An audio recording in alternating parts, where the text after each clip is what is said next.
আইনি দরবারে ধাক্কাই সঙ্গী সন্দীপের। ফের কলকাতা হাইকোর্টে ধাক্কা খেল আরজি কর মেডিকেল কলেজ ও হাসপাতালের প্রাক্তন অধ্যক্ষ সন্দীপ ঘোষ।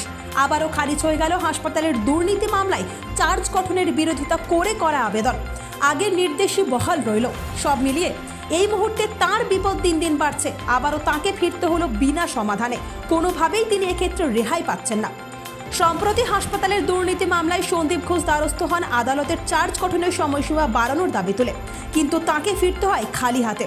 কলকাতা হাইকোর্টের তরফ থেকে খারিজ করে দেওয়া হয় সেই আবেদন। কারণ হিসেবে বিচারপতি তীর্থঙ্কর ঘোষ জানিয়ে দেন যে 3 দিনের মধ্যেই প্রায় 1010 পাতার নথি দেখা একেবারেই অসম্ভব তাঁদের কাছে।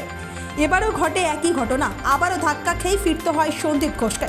কলকাতা হাইকোর্টের তরফ থেকে স্পষ্ট জানিয়ে দেওয়া হয়েছে চার্জ গঠনের সময়সীমা বাড়ানো হবে না এবং বৃহস্পতিবার অর্থাৎ 6 ফেব্রুয়ারি চার্জ গঠনের কাজকর্ম শুরু করতে হবে। ফের এমনটাই জানান বিচারপতি তীর্থঙ্কর ঘোষ। সুতরাং এবার দেখার বিষয় যে শেষ পর্যন্ত কি লেখা আছে আরজি করে প্রাক্তন অধ্যক্ষের ভাগ্যে।